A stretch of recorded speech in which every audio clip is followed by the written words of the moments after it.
Hello साथीहरु हेर्नु आज म बिहान बिहान उठेर कहाँ जान लाग्छु अनि के गर्न लाग्छु किन उठेको आज बिहान बिहानै पुरा भिडियो हेरिदिनु होला सबैले।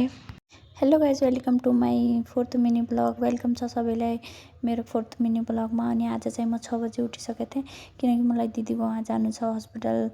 मलाई सन्चो नभएर म हस्पिटल जान लाग्छु ब्लड टेस्ट गर्न। त्यही भएर म बिहान बिहानै उठेर अब जाँदाखेरि जुठो भाँडा के हेर्ने भनेर म फेरि भाँडा साडी धुन लागेँ। भाँडा धुँदा धुँदै अब ब्रस पनि गरिहाल्छु भनेर ब्रस चाहिँ गरिहालेँ। मलाई चाहिँ नयाँ ढिलो भइरहेको थियो, खाली पेट पानी पनि नखाएर आउनु भनिरहेको थियो त्यहाँ ब्लड टेस्ट गर्न। त्यही भएर छिटो मुख हात धोएर अब जानको लागि रेडी भइहाल्छु भनेर म चाहिँ बिहानै उठेर मुख सुख धोएर जानको लागि रेडी भइसकेँ। अब म यहाँ रेडी भइसक्दा चाहिँ फेरि आज सन्डेको दिन म यति ढिलो सुत्ने मान्छे, यति बिहान कसरी उठेर म यति बिहान यहाँ यस्तो गरिरहेको छु भनेर मलाई आफैमा विश्वास लागिरहेको थियो नि। तर के गर्ने, अब पढेपछि सबै गर्नुपर्दो रहेछ। त्यही भएर चाहिँ म आज सन्डेको दिन यति बिहान उठिसकेको थिएँ। अनि उठेर मैले कपाल सवाल गरेर ऱ्यापिडो पनि बुक गराइसकेको थिएँ। अब मेरो रुम चाहिँ रोडको नजिकै छ, त्यही भएर मैले ऱ्यापिडो बुक गराइरहेको थिएँ। अब ऱ्यापिडो पनि बिहान बिहानै कोही एक्सेप्ट नै गरिरहेको थिएन, ढिलो एक्सेप्ट गरेर। अब एक्सेप्ट गरन्तीसम्म म चाहिँ मेकअप गरिहाल्छु भनेर फेरि म मेकअप गर्नतिर लागेँ।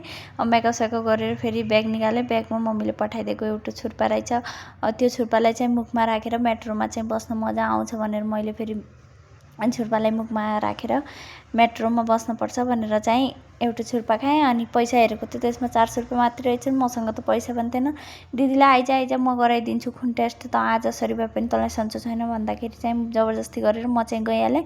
अब रुमदेखि निस्केर म चाहिँ फेरि मेट्रो स्टेसन पुगिसकेको थिएँ। अब मेट्रो स्टेसन पुगेर पनि अरू दिन चाहिँ धेरै ढिलोसम्म वेट गर्न पर्थ्यो, आज चाहिँ धेरै वेट पनि गर्न परेन। अनि म जाँदै मलाई सिट पनि मिलिहाल्यो। अनि म चाहिँ यहाँ पुगिसकेको थिएँ दिदीको स्टेसन नजिकै मेट्रो स्टेसन। अनि म चाहिँ दिदीको रुममा पुग्दै दिदी पनि भाँडासाँडा धोएर हात मुख धोएर मेरो वेट गरिरहेको छ, यिनी छिटो जानुपर्छ नत्र भिड लाग्छ भनेर छिटो गएको। त फेरि पनि हेरेको त्यहाँ हस्पिटलमा कति भिड लाग्यो। बिहान 8 बजे पुग्दा पनि कति भिड लागेको, अझै वेटिङ गर्नु भनेर 15 मिनटसम्म वेटिङ गरेँ।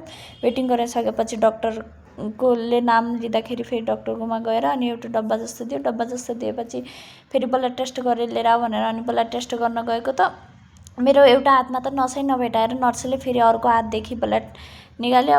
अब अर्को हातदेखि ब्लड निकाल्छ। अनि ब्लड निकाल्दाखेरि आफ्नो मनमा यस्तो लाग्छ यति ब्लड बनाउँदा त मेरो बडीलाई चाहिँ 2-3 वर्ष लाग्छ होला, तर उसले 2-3 सेकेन्डमै कति धेरै ब्लड निकालेको जस्तो लाग्यो।